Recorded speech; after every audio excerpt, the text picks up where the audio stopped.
వైసీపీకి మరో భారీ షాక్ తగిలింది. రాజకీయాల నుండి తప్పుకుంటున్నాను అంటూ విజయసాయిరెడ్డి చేసిన ప్రకటన ఇప్పుడు వైసీపీ వర్గాల్లోనే పెను దుమారాన్ని లేపుతోంది. దీంతో రాజ్యసభలో వైసీపీ బలం మరింత తగ్గనుంది. త్వరలోనే మరింత మంది నేతలు వైసీపీకి గుడ్ బై చెప్పనున్నారా? ఇప్పటికే కూటమిలోని ఓ కీలక మంత్రిని కలిసిన వైసీపీ నేతలు ఎవరు? జగన్ ఎందుకు నేతల రాజీనామాలను అడ్డుకోలేకపోతున్నారు? కుటుంబ సభ్యులు కూడా ఎందుకు వదిలి వెళ్ళిపోతున్నారు? అసలు వైసీపీ ఫ్యూచర్ ఏం మలుపులు తిరగనుంది? డీటెయిల్స్ ఈ స్టోరీలో.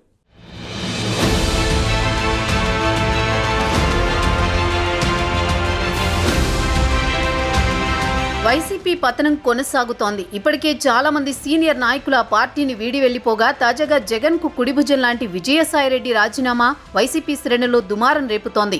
ఎందుకంటే సజ్జల కంటే ముందే జగన్ కు కుడిభుజంగా వ్యవహరించి పార్టీ కార్యక్రమాలన్నింటినీ చక్కబెట్టిన వ్యక్తి విజయసాయిరెడ్డి. ఒకానొక దశలో జగన్ తరువాత స్థానంలో ఉండి పార్టీలో నెంబర్ 2గా వెలుగొందారాయన. అలాంటి విజయసాయిరెడ్డి తాజాగా బాంబు పేల్చడంతో ఒక్కసారిగా వైసీపీ శ్రేణులు కంగు తిన్నాయి. అసలు పార్టీలో ఏం జరుగుతోంది? ఎందుకు కుటుంబ సభ్యులు లాంటి నేతలు కూడా జగన్ను విడిచి వెళ్లిపోతున్నారు అన్న చర్చ రాజకీయ వర్గాల్లో సాగుతోంది.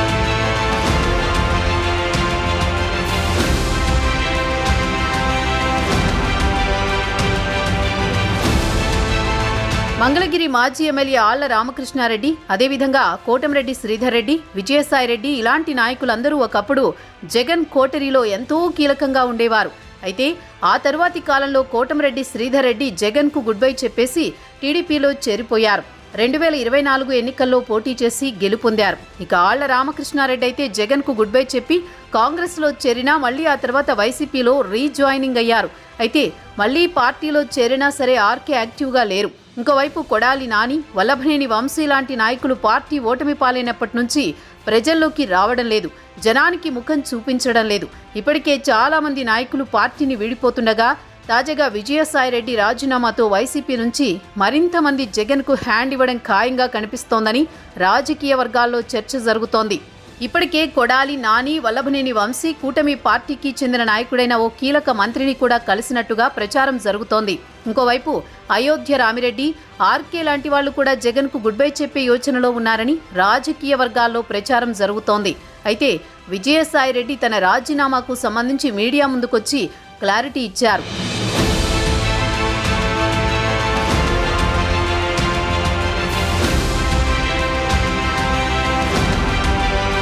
జరుగుతున్న పరిణామాలు చూస్తుంటే వైసీపీ ఖాళీ అవ్వడం ఖాయమని అంటున్నారు రాజకీయ పరిశీలకులు.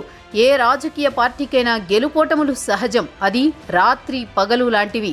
5 ఏళ్ల పాటు ఒక పార్టీని చూసిన జనాలు మార్పు కోరుకుంటే అపోజిషన్ బెంచ్లోకి మారాల్సి వస్తుంది. అయితే ఆ 5 ఏళ్లు ఆ పార్టీ ప్రజల మధ్యన ఉండాలి, ప్రజల కోసం పనిచేయాలి, ప్రజల వాణిని బలంగా వినిపించాలి. దానికి పార్టీ మొత్తం ఒక్కటిగా పనిచేయాల్సి ఉంటుంది. అధినాయకుడి నుంచి దిగువ స్థాయి క్యాడర్ వరకు అందరూ సమిష్టిగా కష్టించాల్సి ఉంటుంది. ఏ ప్రాంతీయ పార్టీకైనా నాయకుడి ఇమేజ్ చాలా ముఖ్యం.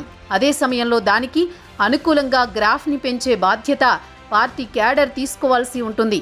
ప్రాంతీయ పార్టీలలో అధినేత చుట్టూ రాజకీయాలు జరుగుతాయి, కానీ అధినేతతోనే అన్ని అంటే కుదరవు. టీడీపీలో చూసుకుంటే చంద్రబాబు పార్టీకి గ్లామర్గా ఉంటారు, పార్టీని నిరంతరం ఆయన నడిపిస్తారు. అందుకే బాబు హయాంలో ఆ పార్టీలో ఎక్కువగా బయటకు పోయిన నాయకులు లేరు. అదే వైసీపీలో చూస్తే ఆ రకమైన పార్టీ స్ట్రక్చర్ లేదని అంటారు. ఇక జగన్ కి ఉన్న ఆదరణ వల్ల మళ్లీ గెలిచి తీరుతామన్న ఊహల్లో ఉన్నారు. కానీ పార్టీ పట్ల జనంలో కాదు, ముందు పార్టీ జనంలో విశ్వాసం పెంచుకోవాలి అని అంటున్నారు. వరుసబెట్టి నేతలు అంతా రాజీనామాల బాట పడుతుంటే క్యాడర్ డీమోరలైజ్ అవుతుందని అంటున్నారు. బిగ్ షాట్స్ పార్టీ పుట్టిన నాటి నుంచి ఉన్న నాయకులే వీడిపోతుంటే వైసీపీ మళ్లీ అధికారంలోకి రాదా అన్న సందేహాలు వచ్చి తీరుతాయని అంటున్నారు. ఏ పార్టీకైనా ముందు స్వీయ నమ్మకం చాలా ముఖ్యం. అది గ్రాస్ రూట్ లెవెల్ నుంచి ఉండాలి. ఆ విధంగా జరగాలి అంటే దైనందిన కార్యక్రమాలు పార్టీలో సాగుతూ ఉండాలి. వైసీపీలో చూస్తే ఓటమి తర్వాత ఏమాత్రం చలనం లేకుండా పార్టీ స్తబ్దుగా ఉంది. దానికి తోడు అన్నట్లుగా పార్టీ నుంచి కీలక నేతలు బయటకు పోతుండడం మరింతగా దెబ్బతీస్తోంది.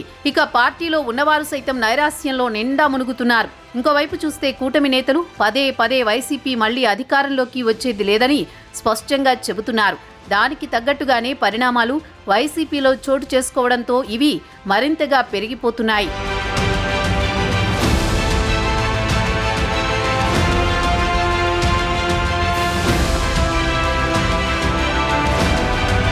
వైసీపీ పుంజుకోవడానికి జగన్ తీరే కారణమన్న చర్చ రాజకీయ వర్గాల్లో ఉంది.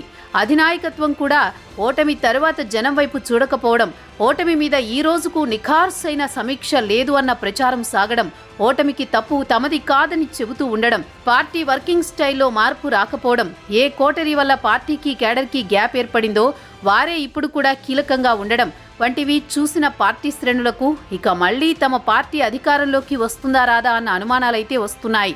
దీంతో వారు కూడా తమ దారి తాము చూసుకుంటున్నారు.